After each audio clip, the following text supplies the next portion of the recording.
If I was going to be afraid of anything on the planet, the last thing I'd be afraid of is getting canceled. When they go to cancel you, ladies and gentlemen, it comes hard and fast. I'm more Googled than Donald Trump, Joe Biden. Look it up. I'm the most Googled man on the planet. Most men intrinsically agree with a lot of the things I say.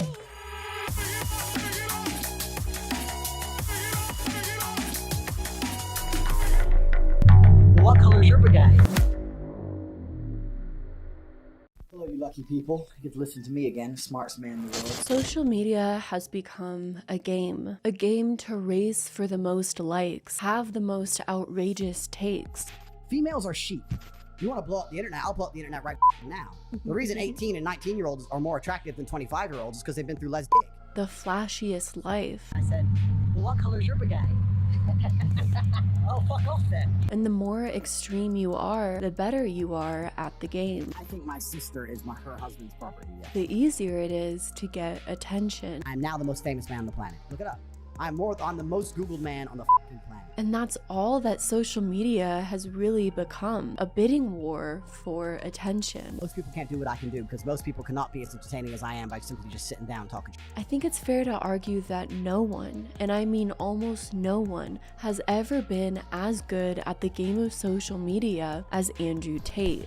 Andrew Tate's the most famous man you've probably never heard of, and the chances are your children will have. Videos of Tate have been viewed billions of times online. He's got an enormous following of mostly young men, and his often scandalous views about women that have made him notorious across the world. Within a matter of 1 to 2 months, Andrew Tate's fame and notoriety rose in intense popularity. Andrew Tate, a guy that basically no one knew about until 6 months ago, and is now somehow more searched than Mr. Beast, Kanye West. In such an extreme that Andrew Tate's Google searches outranked major mainstream celebrities. Andrew Tate is a social media figure who seemingly broke the internet and then outraged it. But at what cost? Well, at the cost of his entire social media platform. Virtually every tech company on the planet banned him. Because since August of 2022, Andrew Tate has been banned from all social media platforms. But why? Because in the age where TikTok has taken over the world, and instead of reading a book, people watch a YouTube analysis breakdown of a social media figure. Hi, what you say and do on the internet really matters and has real life consequences. And in some ways, you are what you post. And Andrew Tate's takes have been less than favorable in the eyes of the public. He's a really pissed fan of soft. I'll tell you the truth. It doesn't matter whether a woman wants to be a lawyer, or a housemaker, or a webcam girl. Unless she has a man directing her, she's gonna. They're just not built to be completely independent creatures. The women who go, I'm strong and independent. You're working for a man in a company. You get fucked by 10 minutes. You're not independent. It's a lie. You're just undesirable. So you are. Winning him both publicity and then cancellation. This summer, every major social media platform banned Tate amid a global backlash and concerns about his influence on the young people who watch it. You can better understand who Andrew Tate is through his own family patriarchy. Our dad was the f***ing man, and he taught us everything I needed to know about being a man, but he never had any f***ing money. His grandfather, Emory A. Tate Sr., fought in World War II. After a lengthy tenure in the military, he relocated to Chicago and became a lawyer during racially charged times. Tate Sr. later had a son, Andrew Tate's father, Emory A. Tate Jr. Growing up, Tate Jr. learned to play chess before following in his father's footsteps and joining the military. But Andrew's father really stood out because of his chess playing ability.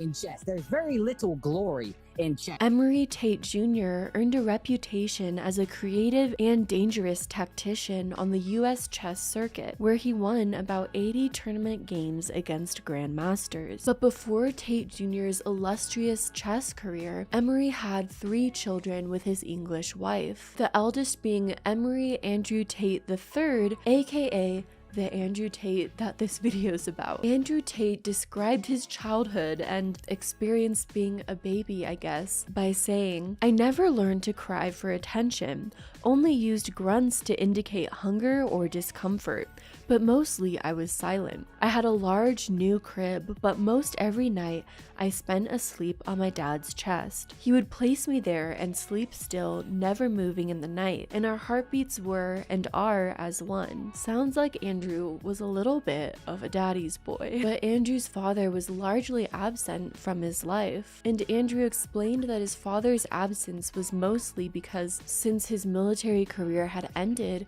he had to work overtime at multiple minimum wage jobs. But his parents' financial troubles gradually ruined their relationship. They eventually divorced, and his mother moved to the UK with the children, and they relocated to Luton, England, where Andrew was raised during his childhood. Our mother and father got divorced. Dad stayed in America to play chess. We moved to Luton, England, lived in a council house, government housing. Homeless shelter first for 2 years. Homeless shelter along for 2 with all years. the we moved into a council house. Mother was on the dole. She ended up getting a job as a dinner lady one time. That was it. We were raised on $300 a month.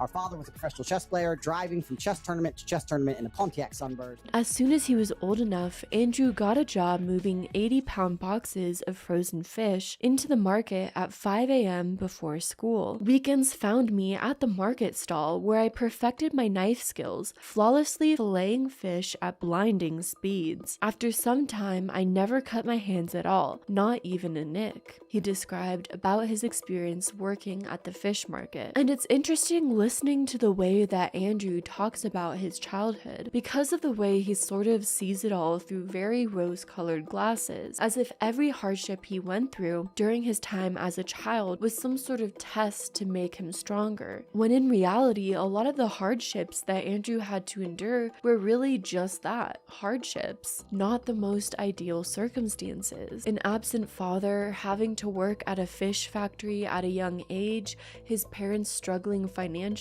being encouraged to fight from the age of 4. No one really knows what the right or perfect childhood is, but I think we can all agree that there are certainly better circumstances to grow up in.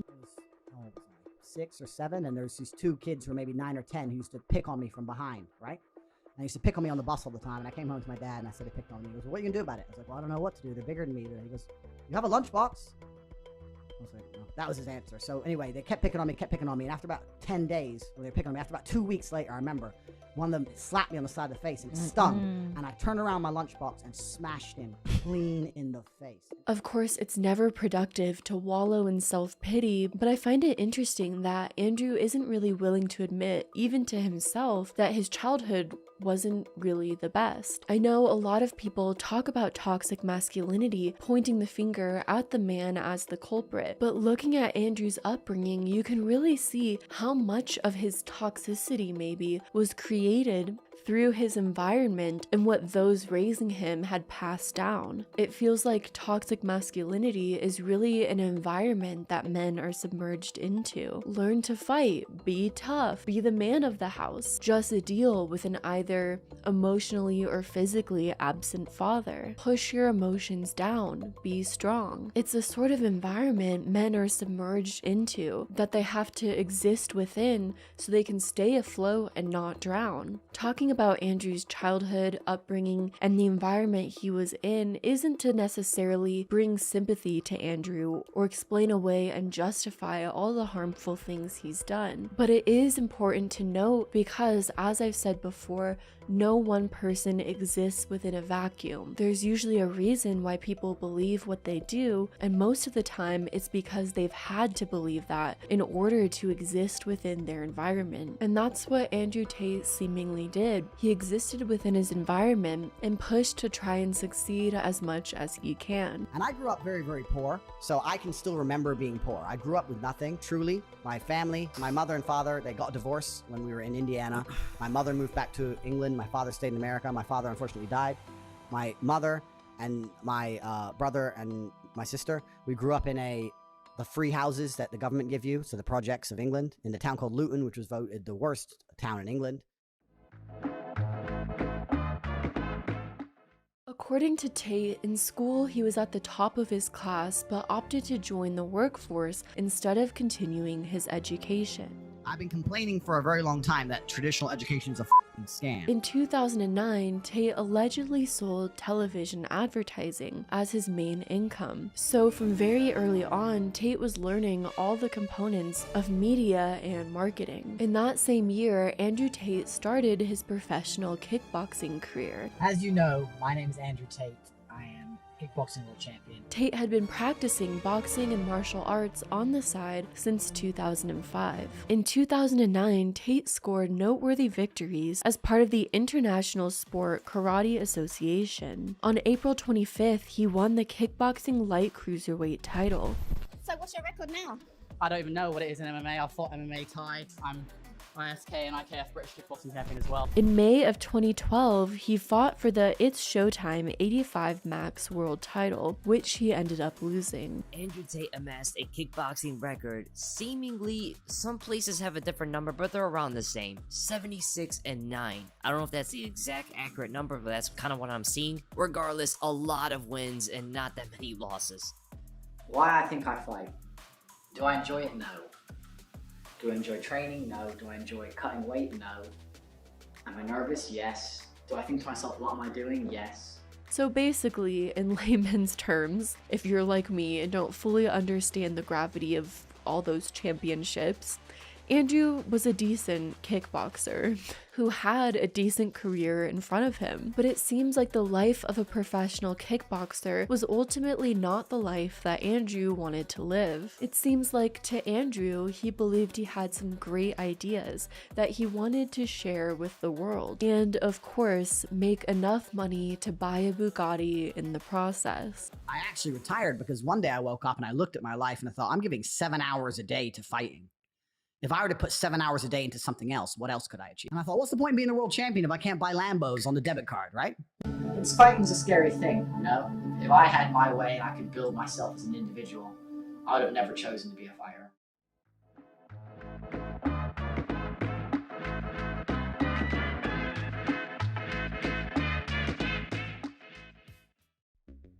In 2015, Tate stopped fighting professionally and looked for other ways to make money. And at the time, Andrew and his brother/business partner Tristan needed money quickly. I owed some money to some dangerous people. I had $70,000 and needed $100,000 to stay alive. So I owed some money to some dangerous people.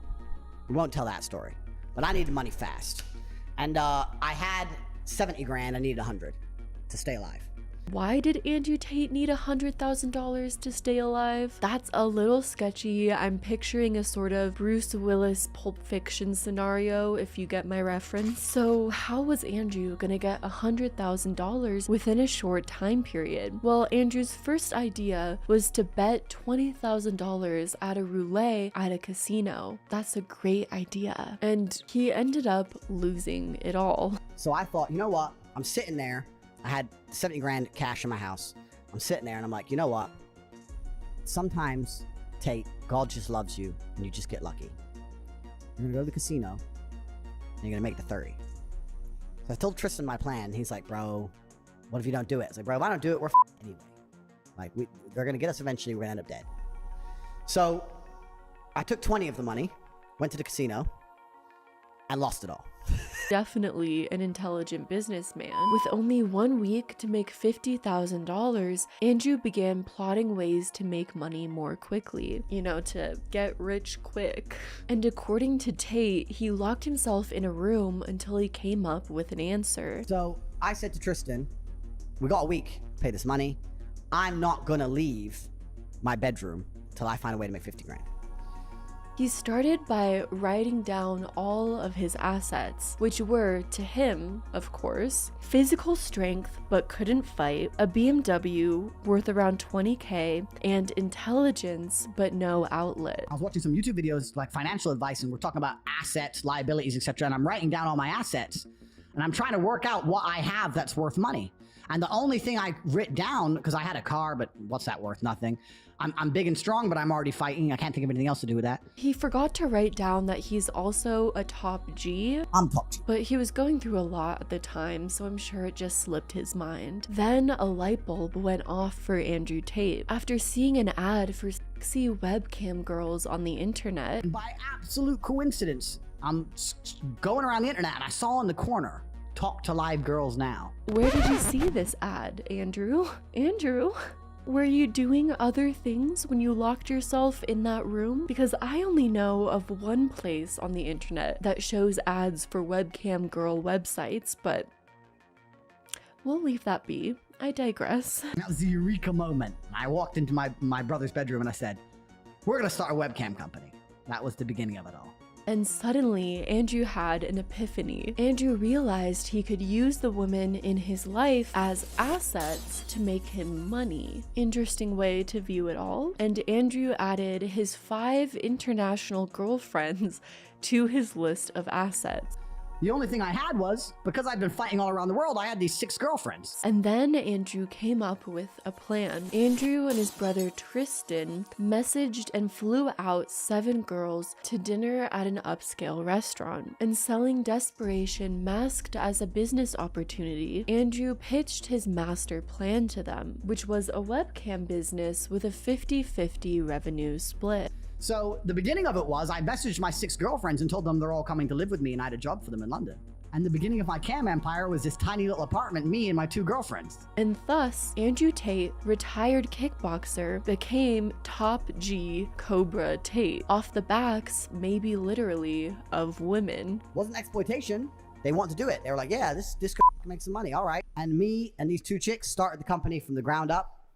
And we started doing 15, 16, 17-hour days. Since the women were doing all the work for his business, doesn't that mean he's not alpha? Because he wasn't the one going out and providing. Have you ever dated a girl that makes more money than you? It's impossible. The women were doing most of the work. I mean, the webcam business was about the women, right? So wouldn't that make him like not the alpha? How does that work? That just kind of confuses me. I mean, I know I'm just a dumb bitch here, but if Andrew Tate is hiding behind a group of women who are working their butts off, maybe literally, okay, sorry, to provide for his business and bring money to him, doesn't that make Andrew beta? Please explain to me. How does that work? So anyways, Andrew's girlfriends moved in with him and they worked 15+ hour days chatting to lonely men online. And eventually, Andrew took control of their keyboards, feeling as though he knew more of what men wanted to hear than the women did. The women who were on stream were beautiful, but they didn't have a fucking clue what to say. They were saying all the wrong shit, man. And I wonder if part of him maybe enjoyed flirting with men a little bit, but you know, that's just my curiosity. But also, again, can someone please tell me how this isn't a beta thing to do? For 15 hours a day, Andrew is sitting behind a computer on a keyboard talking and flirting to lonely men. And they were talking to fucking ice cold hustlers. We were taking their money, all of it. Please, because once again, I'm just a dumb bitch. I don't know anything, but can someone please explain how this is an alpha thing to do that makes Andrew a top G? On the Full Send podcast, Andrew explained how he emotionally manipulated hundreds of men. I mean, aka scammed, because these men did not know they weren't talking to women, and he scammed them out of millions and millions of dollars, according to him. We got to the point where we had these guys falling in love with my models. Serious, big time in love, right? Sending crazy money. What's the most that one person sent to a model? Total. Million? Wow. Wow. About $1 million in about a year. He alleges that he had them selling their houses and cars in order to feed their addiction to companionship. I had these guys selling their houses, life savings, loans, all of it to me. Give me it all.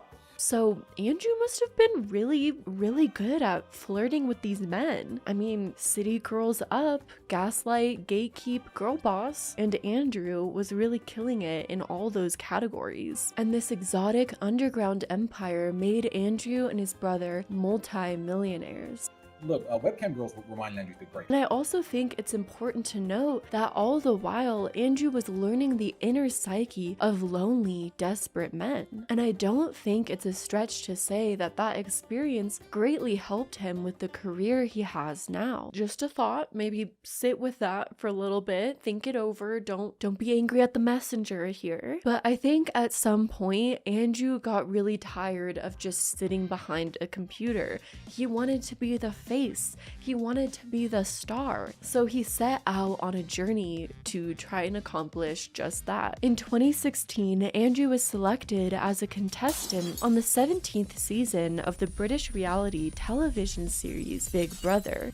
Everything is going to change. Every single thing is going to change. Everyone who is friends now will not be friends 10 minutes after I arrive.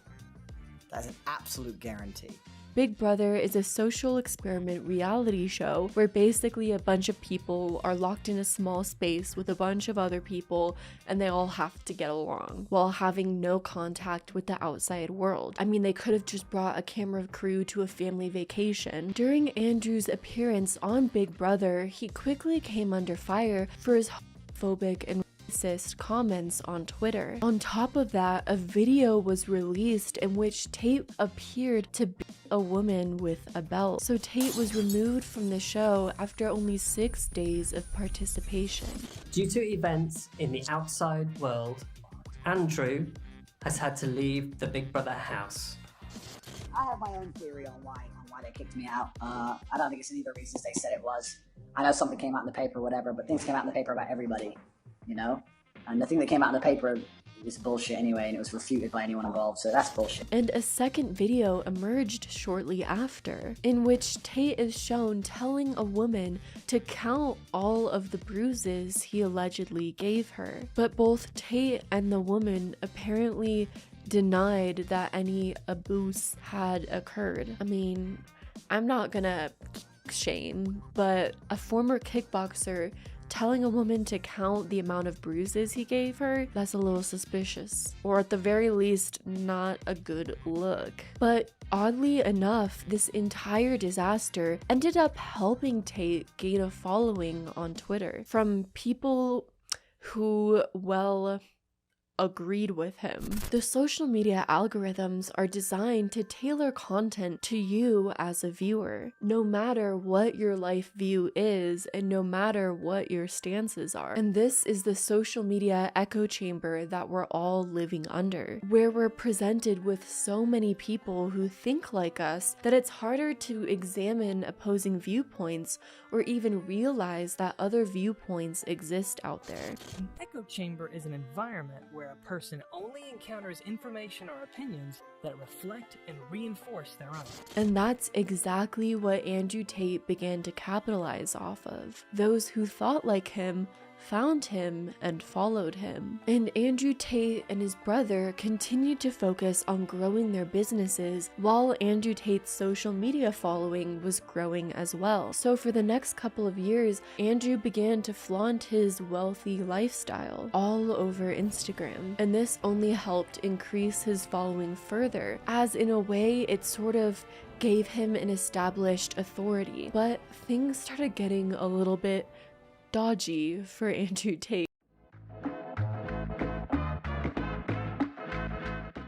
Around this time, Tate ran into a major problem that almost completely destroyed his camgirl business. I am never gonna financially recover from this. Aw, poor guy. Andrew owned a 10-bedroom house that became the workspace for his cam girls. One day, a woman, I'm hoping, right, drank too much wine, which caused her to, get sick, and, Tate demanded her to clean up after herself, and apparently she refused. Of course, this is the story that he alleges. So I had a whole bunch of girls working for me who weren't really about it, and then I had one girl, and she got too drunk one day, and she threw up in my apartment. I told her to clean up. She refused to clean up, started being an idiot. Which started an argument between the two. Andrew then threw her out of the house, and she was really upset by that because he still owed her money, and she begged him to pay her the $1,000 that he owed her. Got her we're like high up. We're like high up, like here, just out the window. So throws out the window. Got her by her two arms and marched her out the door, locked the door. End of it. She starts texting me, you owe me my last month's wages, you owe me my money, give me my money. Did I text her back? I ain't paying you nothing, you threw up my blah, blah, blah, blah.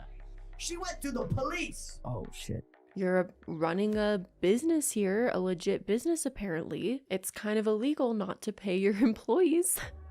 You should know that. But Andrew Tate did not, and 3 months later, at 5 o'clock in the morning, the English police raided his house, taking $100,000 worth of electronics. The woman that he threw out a few days earlier told the authorities that he physically assaulted her, which prompted this raid. However, other women of the house did defend Andrew and claimed that he didn't hit her and that the accuser was lying. And I have no idea what the truth of this situation is, so I'm just gonna state what's been reported. Pause for a second. I heard police, and I was like, It took Tate 2 years and $450,000 in legal fees, or was it pounds? Not sure, for the case to be dropped and for him not to be charged with any crimes. The situation also prompted his move to Romania, which according to him was the ideal country for him to live in. According to Andrew, he moved to Romania so that he could participate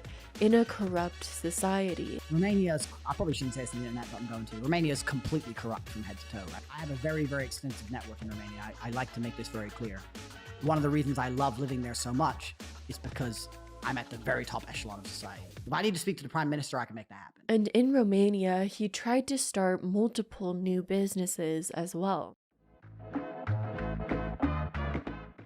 There's not a lot of information online about his various companies. However, he did purchase a significant portion of land and now cultivates tobacco to produce his own cigars. He also owns 10% of Real Extreme Fighting, or RXF, a Romanian mixed martial arts promotion company based in Brasov, Romania. I own 10% of RXF, which is the Romanian UFC. In 2017, Andrew decided to further ramp up his social media presence, taking to YouTube and more to Twitter to start sharing his thoughts on different worldviews and topics. Anyone who tries to pretend cats are as good as dogs is a moron, by default. I don't give a how tough you think you are. Turbulence is scary. Hello, you lucky people. You get to listen to me again, smartest man in the world. Once again, utilizing the echo chamber and the thoughts of lonely men to gain a niche following of people who supported in and believed in his worldview. And more controversy followed Tate in September of 2017, when mental health charities heavily criticized Tate for saying that depression isn't real. And the following month, he weighed in on the Me Too movement, saying that women should bear some responsibility for being R-worded. I think that if we're going to live in a world where we believe men and women are equal, then we should all have personal responsibility. Not just the men. The women should have a degree of personal responsibility. What I'm saying is that a woman needs to wake up and understand that if she puts herself in a position where it's easy for something to happen to her, which is bad, that's not a very intelligent thing to do, and she must bear some responsibility for that decision. A view he has since continually repeated, and which, in part, led to him being banned on Twitter. Meanwhile, on YouTube, Tate, who was already uploading videos on his opinions on various topics, started posting vlogs to showcase his luxurious lifestyle, and started uploading shorter videos where he spoke his mind on various topics. So I've had this argument with feminists before. She's like, oh, well, we've never tried matriarchy, we've only tried patriarchy, blah, blah, blah. And I said, listen, yeah, they have been tried. Andrew's abrasive delivery and cold demeanor made it hard for viewers to determine whether or not he was being sarcastic. But you know, I say these things and people really genuinely think I'm crazy. Yeah. But I mean everything I say. That's what I love about you. Because the things he was saying were almost so outrageous and so blunt that many people considered it to just sort of be a joke. I'm personally of the belief that the Andrew Tate that exists or existed on social media is not necessarily satire, and it's not necessarily the 100% real Andrew Tate. Andrew Tate encapsulated a very important aspect of the internet, and that's the value of extremes. The more extreme you are in your viewpoint and actions, the more attention you'll get on social media, whether it's people who are mad at you or people who agree with you. Man, I'm surprised no feminists have ever come for your neck. No, they've tried, but how can you come for my neck? How can you come for my neck when their basic battle cry and their basic weapons are ineffective? First, let's call them a misogynist. Yeah, I'm a misogynist. Okay, next. You're sexist. Yeah, probably. Next. So Andrew was just saying what he knew would produce outrage. He is the walking, talking, literal definition of outrage marketing. We do think it's important that everybody recognize the inherent value of their own rage. Remember, there is literally a financial incentive, both for YouTube and for individual creators, to keep you angry.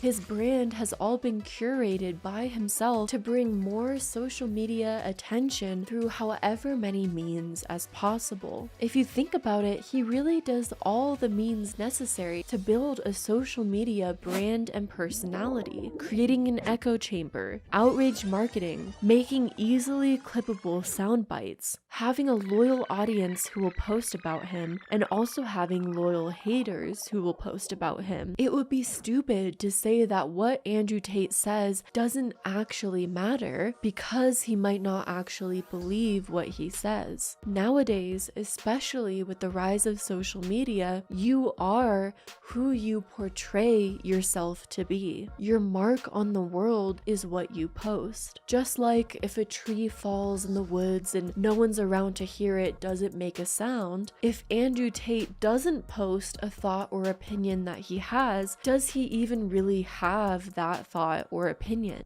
And also, I really do believe the things I say, most people intrinsically, even if it's a lesser version of, even if it's less extreme, agree with me. Most men intrinsically agree with a lot of the things I say. You are what you do. You are what you post. Always be mindful of that, or you might bite the hand that feeds you. But more on that in a little bit. You said fear of getting canceled. So the first word incorrect was fear. I'm not afraid of anything. I don't live in fear. Second thing is canceled. If I was going to be afraid of anything on the planet, the last thing I'd be afraid of is getting canceled. But towards the start of his career, Andrew Tate didn't really talk much about women or relationships. His earlier videos were focused on money, success, and the mindset required to obtain financial freedom. So anyone who agrees with me and understands how the world truly works, I want you all to have as much money as possible. A Tai Lopez type, if you will, imparting his knowledge on the general public. But as Andrew's platform gradually increased, viewers began requesting advice on women, heterosexual relationships, and gender roles in society. What's your opinion on equal rights, women, men, 50-50? I don't think the world has ever been equal. And Andrew's bold statements and opinions inevitably ruffled a lot of feathers, which I think they were designed to do. Women should clean up. Not only should women clean up, women should clean up unprompted. Andrew also openly discussed being accused of violence against several women. Slap the machete, slap her in the face, one hand, machete and a backhand. I will pick you up with one hand by your teeth. Body slam your ass. And when I'm standing on top of you, and you're like, and I'm grabbing you by your neck, and you've learned, I learned in self-defense. When he grabs me by my neck, what I do is I get my fingers in. Yeah, but you know what they didn't teach you in self-defense? Here's a little move. When I grab you by your neck and you start annoying me, trying to resist, and I just... As Andrew's posts became more and more outrageous, he started receiving attention from well-known YouTubers like Mr. Gigi and Leon Lush, who made several commentary videos about him. If you've never heard of Andrew Tate, luck is on your side. However, I am here to ruin that luck for you right now. Boom! Marketing 101. Look like a complete jackass on the internet, and eventually the 1% who come across it will be swayed by the same 3 girls you post over and over again and buy into your bullshit. Comedian Tom Segura and his wife Christiana often reacted to Andrew's videos, Your Mom's House podcast, with their reactions getting hundreds of thousands of views online. And this attention, even though it was mainly critical of Andrew, only helped him gain more and more popularity. Utilizing outrage marketing and an echo chamber, a person like Tate can gain a pretty substantial social media media following through saying outrageous things that people find upsetting enough to post about and criticize, which ends up only marketing Tate to the public. Then, even if 90% of people who come across that commentary content are angered by Andrew Tate and dislike him, if 10% of the people that end up stumbling upon that content actually agree with some of the things he says, that 10% will become loyal followers of Andrew Tate, and then will be presented with more and more of his content over time. And all the other people that 10% follows, engages with, and is friends with will also become presented with Andrew Tate's content, soon becoming encapsulated in an echo chamber. And Tate figured all this out fairly quickly, and most importantly knew that he could use this pool of very loyal followers as another cash cow. Strategy. Bro, that's worth billions of dollars. If I were to tell you right now what I have done, that'd be worth. So, do you understand how many people want to do what I have done? While also utilizing all of his haters as his own personal marketers. I think he knew that most people were going to hate him, but that those who followed him were going to be like the men who bought from his camgirl business, people who felt isolated from society. Therefore, if Andrew made his followers feel like they belonged, like he was a voice who understood them and stood for what they believed in, they would probably be willing to buy more from him and be very loyal to him. Life for a man is harder than life for a woman. Most men live depressing lives. Their wife left them. No, they're invisible to women. Their kids don't talk to them. They're just not wanted. And through this loyalty, Tate eventually launched his business, The War Room, to his followers, which was, and I think still is, a global network in which exemplars of individualism work to free the modern man from socially induced incarceration. War Room is kind of like the Illuminati, but cooler. The War Room is very difficult to explain, but it's a private network. It's a network in which you must compete for your place. In 2019, the course was $500, and today, in 2023, the course is now $5,000. How much does it cost to join? It's like $5,000, it's not that much. Tate also tried to open 15 casinos in Romania, but due to the pandemic, his casinos shut down after only 3 months of opening them. The money he must have lost from that, oh my gosh, not a very top G move, unfortunately. His casinos weren't alpha enough to stand up to COVID. Sorry, I'm being facetious. You own casinos as well? Yes, so in Romania I have 15 branches of a casino. There's no live dealers, it's just machines, so it's like arcade setup.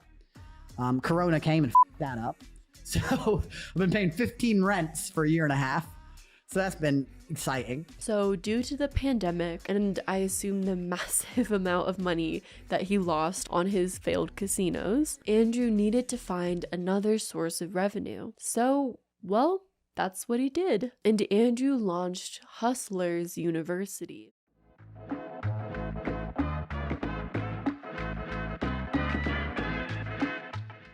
The entire Hustlers University is a network of separate Discord servers. Each server has its own unique specialization, with dedicated professors allegedly handpicked by Tate. The majority of y'all are gonna waste your money you come in here. The specific specializations, that's a tongue twister, include crypto, stocks, freelancing, copywriting, e-commerce, Amazon FBA, and affiliate program. For $50 a month, subscribers can choose their specialization. Modern university is the biggest scam in the history of Earth. It's socially acceptable time wasting, and that's why everyone does it, because it's socially acceptable. So when I tell people don't do university, you haven't got that time to waste. They say to me, well, what do I do instead? And this is the answer. What you do instead is join my university program. Tate started off with a very loyal following and fan base to promote the course to. There was a flood of TikTok videos and biased reviews saying that Andrew Tate is the one true savior that will save you from poverty. I've never seen a college professor with an S53, a McLaren, and a Lambo, and an Aston Martin standing next to a Porsche. No, you've never seen any of this. I know how to make cash. The biggest differentiator is the Discord group. Create Hustlers University. It's $50. Anybody can join, and we teach 18 modern wealth creation methods. None of the stuff you've heard of before. Modern wealth creation. Which also created an additional echo chamber for Andrew Tate, in which his fans, who were also financially intertwined with Tate at this point, could talk to each other and continually support Tate. Would I suggest buying Hustlers University? Absolutely not, because it is absolutely the worst course I've ever seen on dropshipping ever. All the information you can find there, you can find on YouTube, and it will literally be 20 times better on YouTube. And to effectively grow this business, Tate needed to continually grow his social media following so that he could continue to feed people through the pipeline. And Andrew realized producing his own content was too limited, and he needed to collaborate with people who already had followings and platforms. I decided to step up my overall exposure because of a new product I launched. I run an online school that teaches people how to make money online. And one podcast that really helped him do that was the Fresh and Fit podcast. Fresh and Fit are well known in what is called the manosphere, which Cat here on YouTube has an incredible video on. But the manosphere is basically a group of content creators who have very strong opinions on male and female gender roles in society. I can love you with all my heart. I can be ready to die for you, take a bullet for you.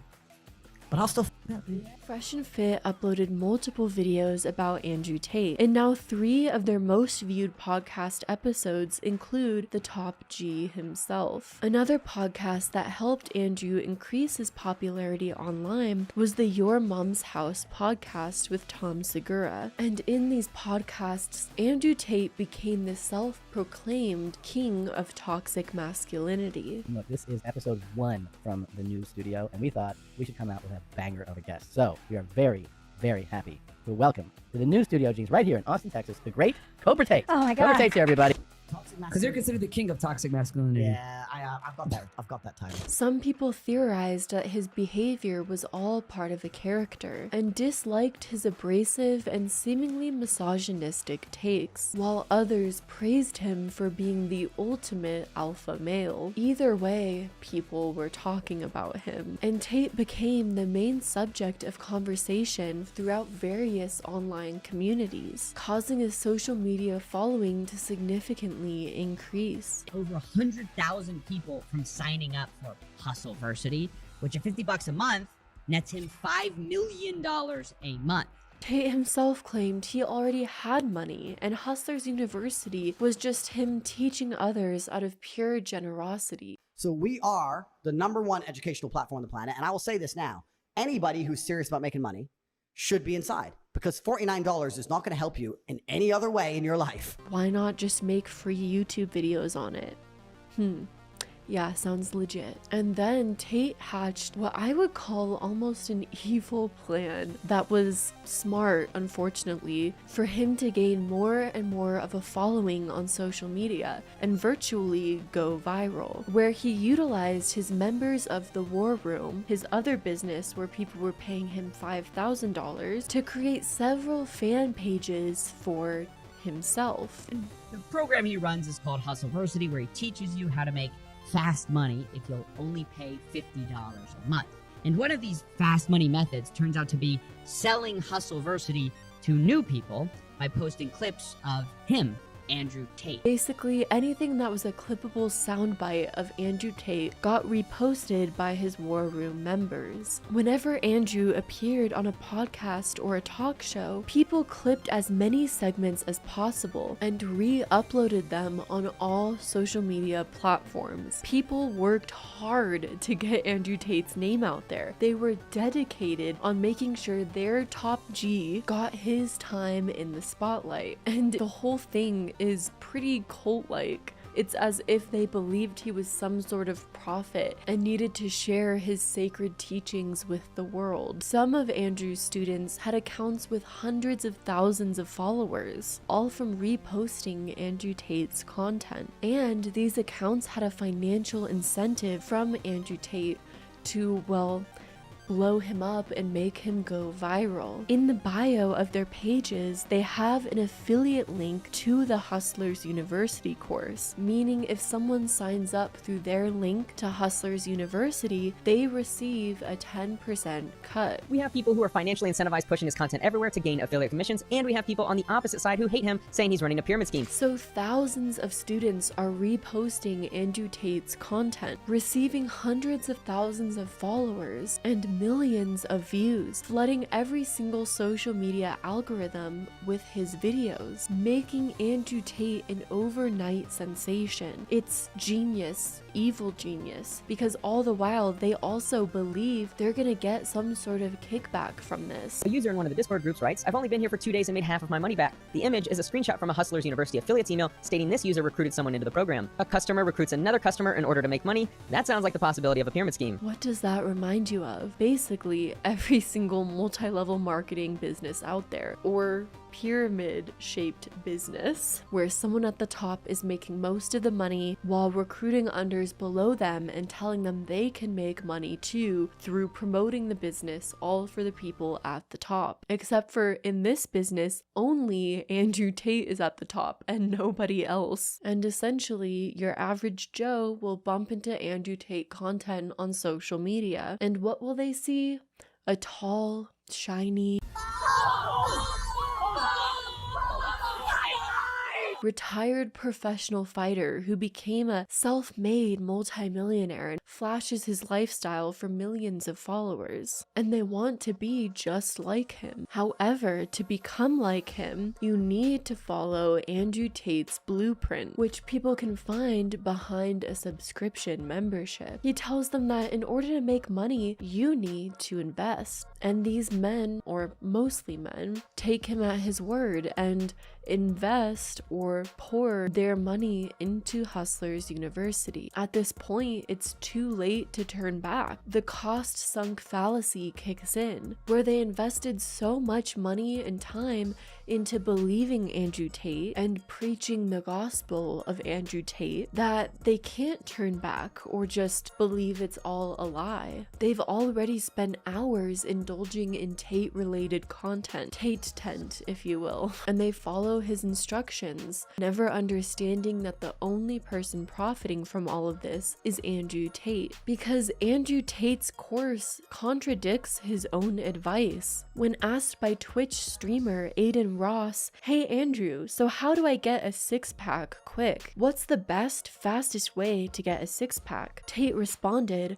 "Why does it have to be quick? Why does it have to be easy? Because suffering is what gives it value. If everyone had a six-pack and it was quick and easy, then it wouldn't be valuable, would it? Why not tell your audience to find their own path, since that would be the more difficult route, as opposed to handing them the blueprint?" But Tate doesn't profit that way. According to Tate, the average amount of money an individual signed to Hustlers University would make in their first month is $300. That's a $250 profit in 30 days, which is $8 a day or $1 an hour. The average amount of money the person makes in their first month is only $300. Doesn't matter. It costs you $50 to join. Through posting his content to promote an affiliate link where he still makes money. You can make significantly more fast money working at a fast food restaurant than you can posting your affiliate link for Andrew Tate. Yet again, another echo chamber. So maybe Andrew Tate isn't actually the king of toxic masculinity, but the king of echo chambers. Throughout 2022, Tate has been considered to become a cult-like figure for younger, directionless, lonely men. If you have such little agency and initiative as a man, you shouldn't even be watching the podcast. It's that simple. Every single one of you that's serious about their money needs to be inside of Hustlers University, and every single one of you who's serious about their life needs to be inside the war room. The White Ribbon Campaign, a non-profit advocating against male-on-female violence, considers Tate's commentary extremely misogynistic and its possible long-term effects on his young male audience concerning. And I think the most dangerous thing about Andrew Tate's messages is not the adult men with their own fully formed brains who follow Tate because to some extent they already shared the opinions and views that he had, but the young children who are coming across Andrew Tate's content and believing what he says because so many people are promoting his content and commentating on it. I have no idea how much damage that will cause to future generations, but it's definitely extremely concerning, and in part why I think Andrew Tate was recently banned from all social media platforms.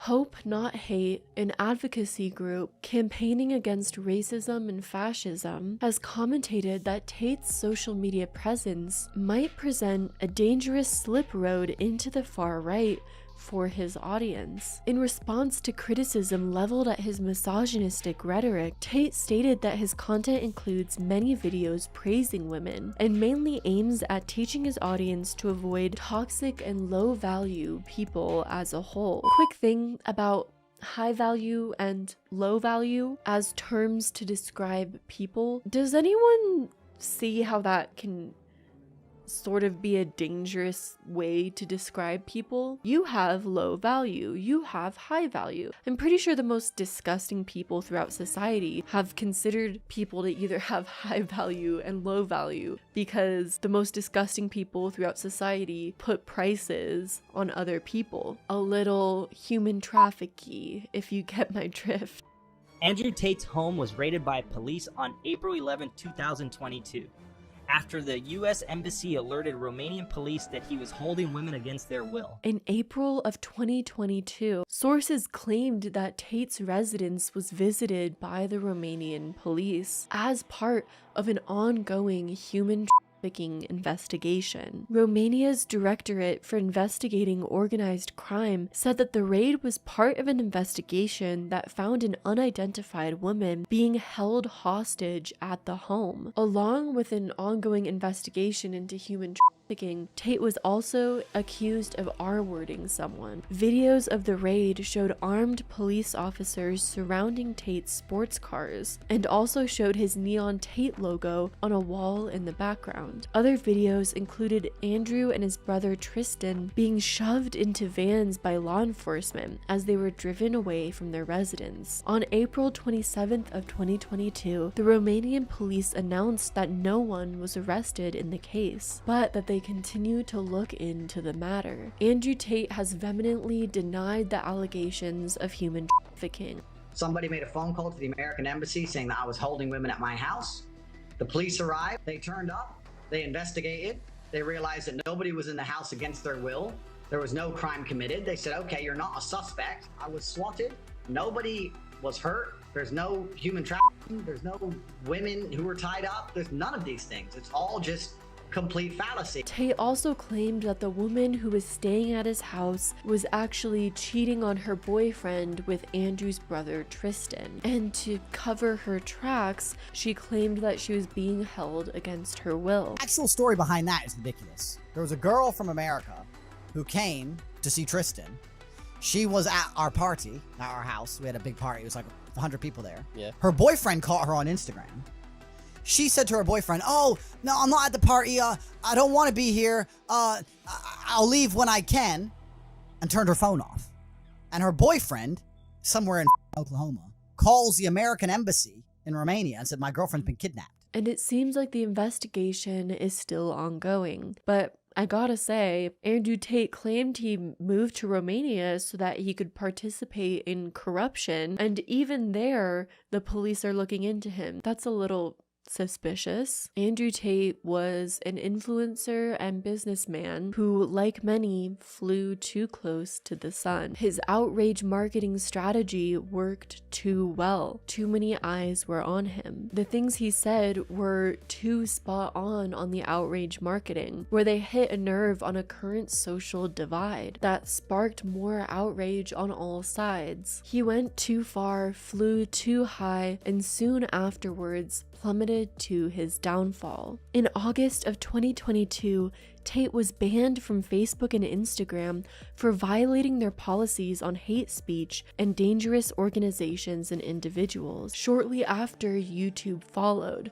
and eventually Twitch followed too in banning Andrew Tate. So Andrew Tate was officially banned from every major social media platform. Then on August 20th, the day after Andrew Tate was banned on Facebook and Instagram, Hustlers University shut down its affiliate program. An investigation conducted by The Observer revealed how followers were explicitly encouraged to create arguments and war through deliberately posting controversial clips of Andrew Tate that would attract high engagement and high views, thus generating more Hustlers University signups. Like I said, outraged marketing used to create an echo chamber to funnel people into a pyramid-shaped business. So why did this affiliate program fall through? Well, apart from Andrew Tate being banned on all social media platforms, which sort of makes it harder to promote his content, Stripe, a payment processing platform,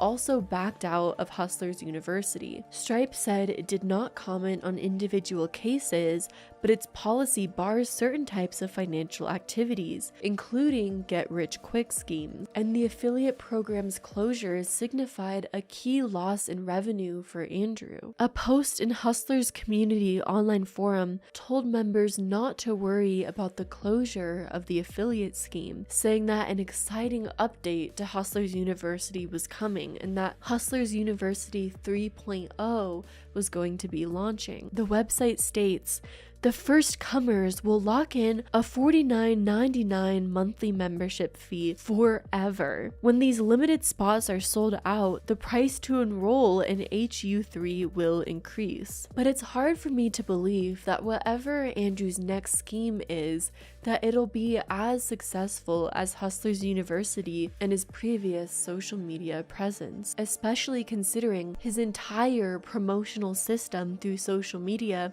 has been wiped out with all of his bans. On August 24th, 2022, Andrew posted a final message to his followers on Vimeo, saying that many of his comments, which have been widely criticized for being misogynistic, were taken out of context. I now need to once again improve myself and improve my skills and prevent anybody being able to take me out of context. I might have to form a new way for sentences to be constructed.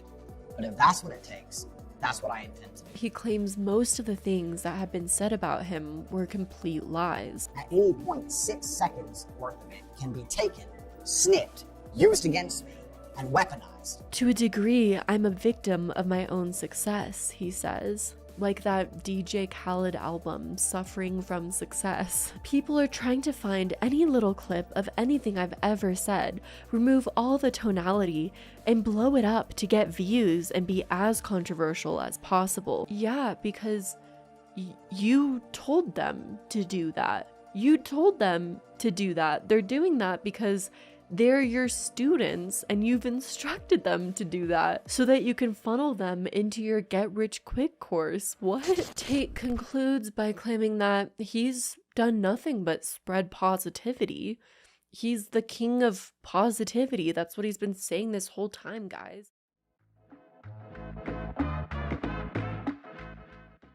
Andrew Tate also went on the Tucker Carlson show to talk about his censorship and how censorship is a very wrong thing. Virtually every tech company on the planet banned him. Not just his presence, but also his ability to conduct business on the internet. He was taken off Instagram, TikTok, Facebook, YouTube, all of it. When they go to cancel you, ladies and gentlemen, it comes hard and fast. A lot of social media stars have also spoken out about Andrew Tate being censored and how even if you don't agree with someone's opinion, that doesn't mean you should censor them. I dislike Tate, but kids are gonna grow up thinking their only weapon against stupid ideas is deplatforming.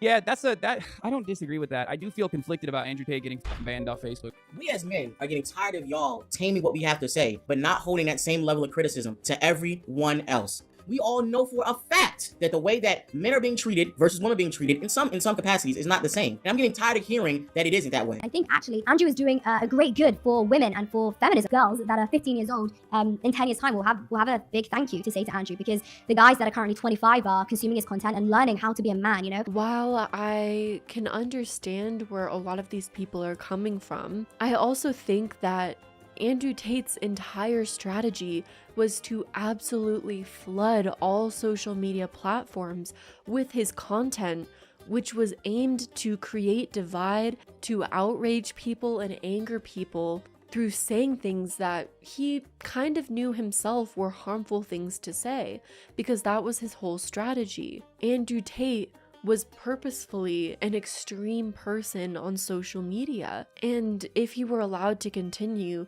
his behavior would escalate over time to continue drumming up publicity and circulating the word about him. So he's sort of put social media platforms in a very difficult position. It's clear that for a while this will be the last of Andrew Tate, but there will be others who will be smarter and more subtle than him, who will say similar things but with less extremity, who will be even more successful. Tate is not the lesson in itself. Andrew Tate is the warning. And everyone watching this video right now, if you posted about not liking Tate, if you helped promote him, even if it was just to spread awareness about his harmful message, we all have to be more careful next time. Because if you were outraged by Andrew Tate, you were playing into his hand just as much as his loyal followers. You were his marketers, and there will be another version of him someday.